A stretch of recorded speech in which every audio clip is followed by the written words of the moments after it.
열왕기하 2장 계속됩니다. 15절서부터 25절입니다.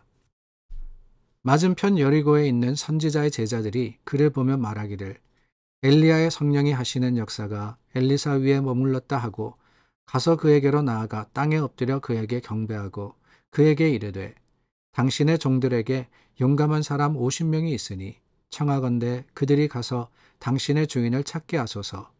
염려하건대 여호와의 성령이 그를 들고 가다가 어느 산에나 어느 골짜기에 던지셨을까 하나이다 하니라. 엘리사가 이르되 보내지 말라 하나 무리가 그로 부끄러워하도록 강청함에 보내라 한지라. 그들이 50명을 보냈더니 사흘 동안을 찾되 발견하지 못하고 엘리사가 여리고에 머무는 중에 무리가 그에게 돌아오니 엘리사가 그들에게 이르되 내가 가지 말라고 너에게 이르지 아니하였느냐 하였더라. 그 성읍 사람들이 엘리사에게 말하되 우리 주인께서 보시는 바와 같이 이 성읍의 위치는 좋으나 불이 나쁨으로 토산이 익지 못하고 떨어지나이다. 엘리사가 이르되 새 그릇에 소금을 담아 내게로 가져오라 하매 곧 가져온지라. 엘리사가 물 근원으로 나아가서 소금을 그 가운데에 던지며 이르되 여호와의 말씀이 내가 이 물을 고쳤으니 이로부터 다시는 죽음이나 열매 맺지 못함이 없을지니라 하셨느니라 하니 그 물이 엘리사가 한 말과 같이 고쳐져서 오늘에 이르렀더라. 엘리사가 거기서 베델로 올라가더니 그가 길에서 올라갈 때에 작은 아이들이 성읍에서 나와 그를 조롱하여 이르되 대머리여 올라가라 대머리여 올라가라 하는지라. 엘리사가 뒤로 돌이켜 그들을 보고 여호와의 이름으로 저주하매 곧 수풀에서 암곰 둘이 나와서 아이들 중에 42명을 찢었더라. 엘리사가 거기서부터 갈멜산으로 가고 거기서 사마리아로 돌아왔더라. 엘리야의 승천 이후에 일어난 일들을 기록하고 있습니다. 이 일이 어디서 일어났느냐? 맞은편 여리고에 있는 선지자들의 제자들이 그렇게 이야기했습니다.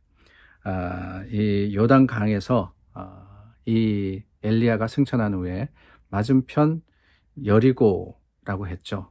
여러분, 이 여리고와 그리고 요단강에 대해서는 우리가 굉장히 익숙합니다. 다름이 아니라 이스라엘이 가나안에 들어갈 때 어떻게 했습니까?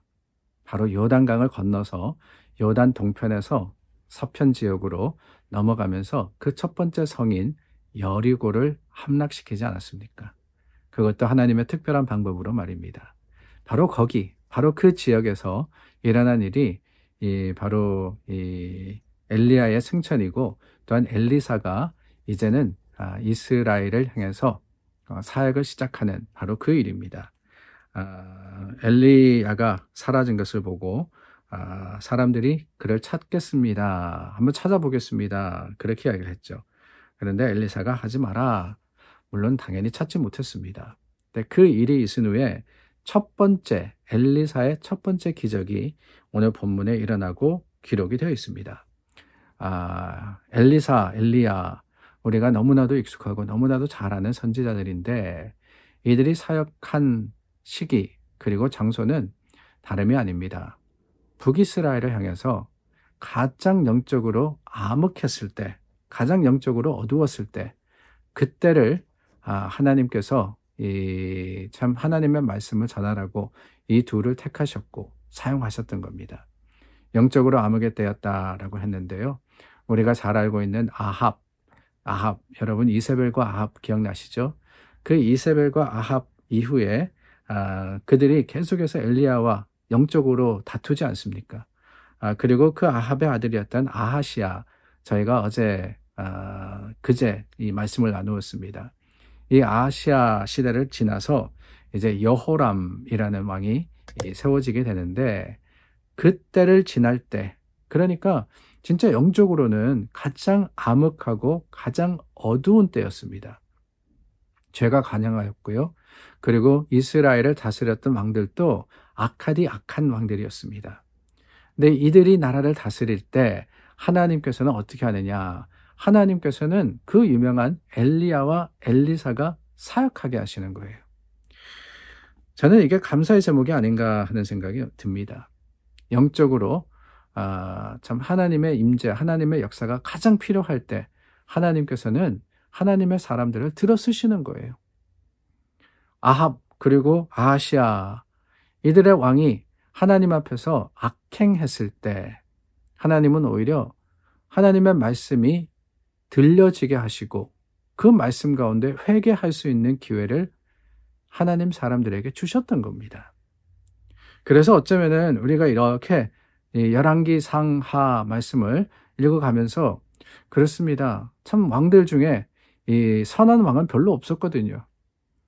왕들의 기록을 보면은 다 악하다라고 그렇게 하나님께서 참 규정하신 그런 왕들밖에 없습니다. 근데 그럼에도 불구하고 하나님의 역사, 하나님의 말씀에 그 운동함은 멈추질 않아요. 계속해서 하나님이 하나님의 사람들을 보내시고 하나님의 그 긍휼하신 사랑을 알게 하시고 또한 하나님의 말씀을 경외하게 하십니다. 물론 듣지 않아서 문제였지만 하나님은 멈추시지를 않는 거예요. 계속해서 하나님의 역사를 이루어 가십니다. 그게 감사의 제목이 아닐까요? 오늘 말씀도 그렇습니다. 가장 암흑한 이때 엘리사가 선지자로 세워집니다. 근데 그 엘리사의 첫 번째 기적이 오늘 본문의 말씀에 기록이 되어 있죠. 사람들이 와서 이야기합니다. 그 성읍이라 그랬는데 여리고 성을 이야기하는 겁니다. 그 성읍 사람들이 엘리사에게 성읍에 위치는 좋으나 물이 나쁘다라고 이제 보고를 합니다. 위치는 좋으나 물이 나쁘다. 위치가 좋다 그랬죠. 그도 그럴 것이 요단을 건너면은 첫 번째 가는 성이 여리고입니다. 그러니까 굉장히 요충지에 있었다라고 하는 거예요. 길목이 좋았습니다. 그랬기 때문에 이스라엘도 첫 번째로 도착한 곳이 어디냐? 그게 바로 여리고였던 겁니다. 그런데 여러분 여기에 중요한 일이 있습니다. 여리고 성을 무너뜨렸습니다. 그런데 여호수아 6장 말씀에 보니까 여호수아가 이 여리고를 저주하면서 이 성을 건축하는 자는 여호와의 저주를 받을 것이다 라고 선포를 했습니다. 여리고 성을 다시 짓지 마라, 재건하지 마라 라고 했던 겁니다. 그러면은 하나님께서 저주하실 것이다. 그 일이 있었는데 이 여리고 성이 오늘 말씀해 보니까 뭐라 그래요? 그 성읍 사람들이 그러니까 그 성에 살고 있습니다. 그 성에 살고 있다라는 것은 성이 재건되었다는 거 아닙니까? 누구에 의해서요? 다름이 아닌 아합에 의해서 여리고가 다시 세워집니다. 왜요? 이 19절 말씀에 힌트가 있습니다. 위치는 좋으나 길목에 있는 중요한 요충지였다는 거예요. 그래서 아합이 북이스라엘이 힘을 얻기 위해 가지고 그곳을 다시 세워서 성을 짓습니다. 그런데 뭐라고요? 하나님이 저주하셨잖아요. 그러니까 어떠냐? 물이 나쁘다는 거예요. 물이 나빴다.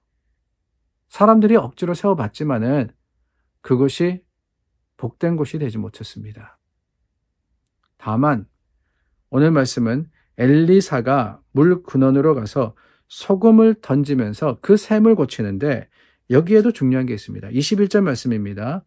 여호와의 말씀이 내가 이 물을 고쳤으니 여호와께서 엘리사를 통해서 이 여리고 성의 물을 고치셨다라고 하는 거예요.